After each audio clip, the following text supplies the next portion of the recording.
नमस्कार, जय हिंद साथियों। आप लोगों का स्वागत है आपके अपने YouTube channel sky study point में। तो साथियों, जैसा कि आप लोगों को पता था, आज यूपी बोर्ड का पहला पेपर हिंदी का हो चुका है और मेरे बच्चों का जो सेट आया हुआ है, जो मेरे विद्यार्थी हैं, उनका 801 HB सेट आया है और उस सेट का मैं सॉल्यूशन लेकर के आया हूं जो मुझे प्राप्त हुआ है। चलिए बिना देर करते हुए शुरू करते हैं। हम पूरे पेपर को सिर्फ क्वेश्चन पढ़ के उसका उत्तर बताएंगे, ऑप्शन लेकर के समय नहीं बर्बाद करेंगे, क्योंकि समय बर्बाद करना मेरा कार्य नहीं है, ताकि आप लोग अपना पेपर मिला करके अगले पेपर की तैयारी करें। चलिए बिना देर करते हुए शुरू करते हैं। देखिए, पहला प्रश्न क्या था, शुक्ल युगीन लेखक कौन है?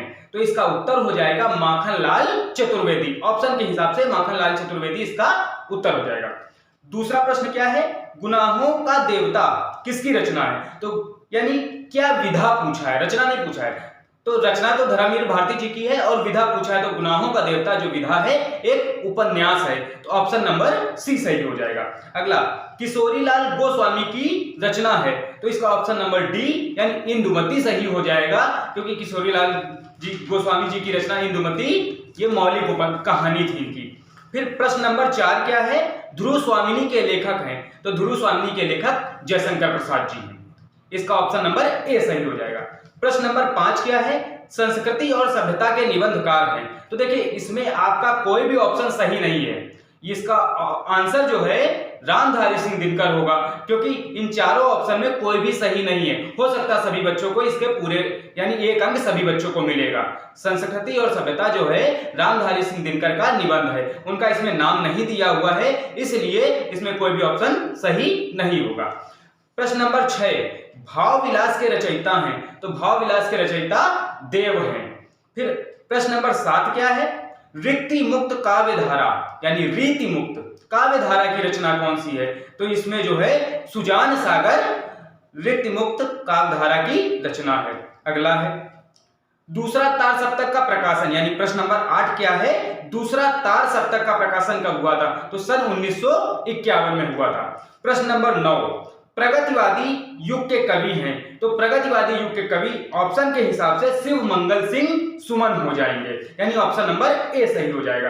प्रश्न नंबर 10 क्या कहता है, महादेवी वर्मा जी की रचना है, तो महादेवी वर्मा जी की इसमें ऑप्शन के हिसाब से पथ के साथी यानी ऑप्शन नंबर सी सही हो जाएगा।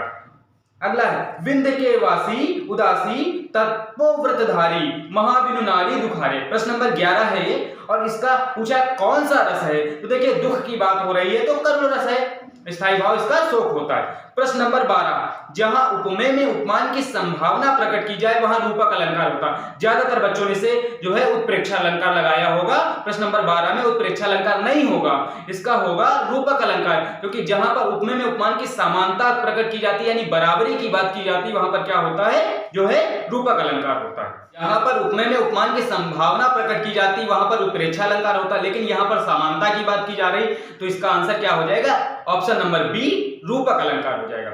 प्रश्न नंबर 13, सोरठा छंद के दूसरे और चौथे चरण में कितनी मात्राएं होती? तो देखिए सोरठा छंद में जो दूसरा और चौथा चरण होता है उसमें 13-13 होती, पहले और तीसरे में 11-11, तो इसका ऑप्शन नंबर डी यानी 13 सही हो जाएगा।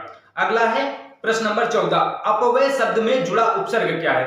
अपव्यय, अप और व्यय यानी अप उपसर्ग हो जाएगा, ठीक है। अगला, माता पिता में समास कौन सा है? प्रश्न नंबर 15 है, तो माता पिता में द्वंद्व समास है, क्योंकि दोनों की प्रधानता है, मैंने कल यही पढ़ाया था, सेम वही मिला है पेपर में। फिर पूछा है क्वेश्चन नंबर 16 में, समुद्र शब्द का पर्यायवाची नहीं है, तो देखिए समुद्र का सागर भी होता है, पारावार भी होता है, जलद भी होता है, लेकिन महिपति जो लिखा हुआ है ऑप्शन में ये राजा का पर्यायवाची होता है, इसलिए जो महिपति हो जाएगा ये ऑप्शन सही हो जाएगा। प्रश्न नंबर 17, 100 का तत्सम शब्द क्या है? तो 100 का होता है सत, सत माने 100, यानी ऑप्शन नंबर ए सही हो जाएगा। प्रश्न नंबर 18, तेसाम विभक्ति में वचन भी बताना है और विभक्ति भी बतानी, तो तेसाम जो है षष्ठी विभक्ति बहुवचन है, तो आप लोग पेपर मिला लीजिएगा। मैंने ज्यादा समय इसलिए नहीं बर्बाद किया ताकि आप लोगों को नेक्स्ट पेपर भी पढ़ना है और आगे तैयारी भी करनी है।